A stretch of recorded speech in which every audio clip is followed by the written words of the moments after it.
salamat at pinaunlakan ninyo ang aming paanyayang magtipon sa Judea. Sisimulan natin ang ating natatanging paglalakbay ngayong hapon sa isang tanong na namutawi mula mismo sa bibig ni Poncio Pilato mahigit 2,000 taon na ang nakalilipas.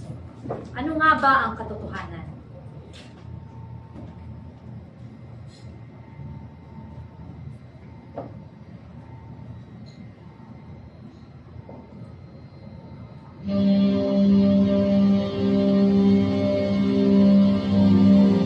Sumasampalataya ako sa Diyos Amang may kapangyarihan sa lahat, nang may gawa ng langit at lupa. Sumasampalataya ako kay Yesu Kristo, isang anak ng Diyos, Panginoon natin lahat. Nagkatawang tao siya, ng Espiritu Santo, ipinanganak ni Santa Maria Virgen. Pinagpakasakit ni Poncio Pilato.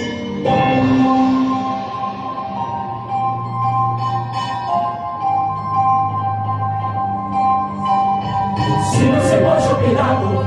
Bakit siya nasa kredo? Sino si Poncio Pilato?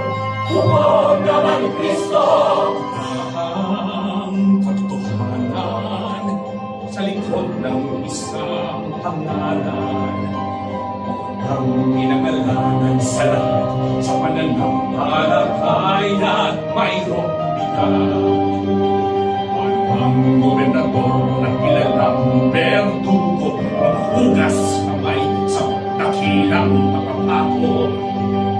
Maraming tanong, tabahan mo, sino ka ba?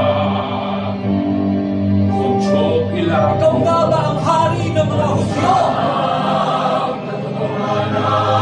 Hindi ko ba naririnig ang marami nilang paratang laban ang katotohanan?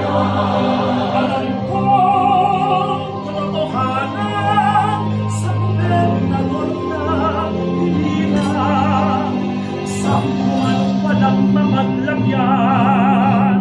Labag sa loob kami, o di'y pamunuan, ngunit ang utak ay madalas binasa sa mga punong kalamas. Nais sa emperador magpakitang gilas upang ang posisyon ay mapataas. Kaya kahit siya'y sanay sa taas naging diplomatik ko sa wakas. Sige, hugas kamay dahil ang tunay na kapangyarihan ay nasa aming kamay.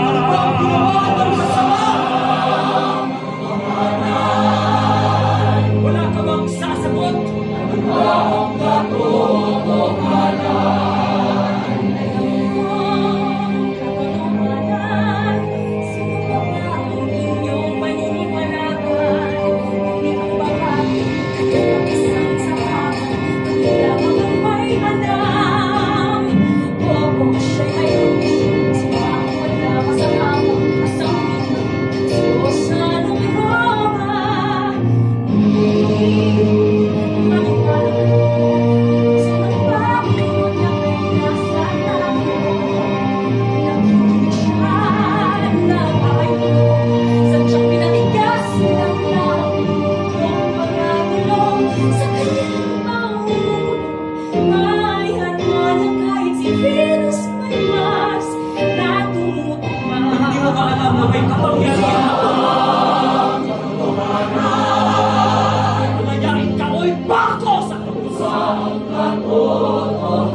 kalangitan.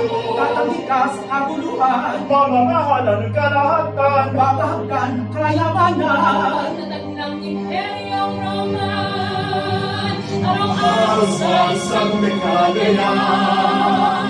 Kaya sa panghuhusgay kung ito, kundi magkakera ang totoong Poncio Pilato.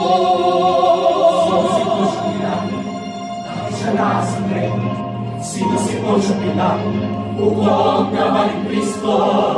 Ang panimod sa kwentong ito, ikaw ba'y isang mahabaling pinuno?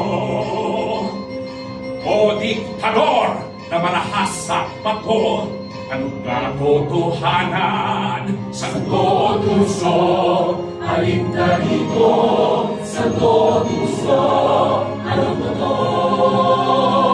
Mayabong ang iyong pangalan sa bulwagan ng kasaysayan, sa kwentong nasa ng tauhan. Ang ngalan mo ang hirang, instrumento lang ng hirang pagdala. Kasama ng kasulatan,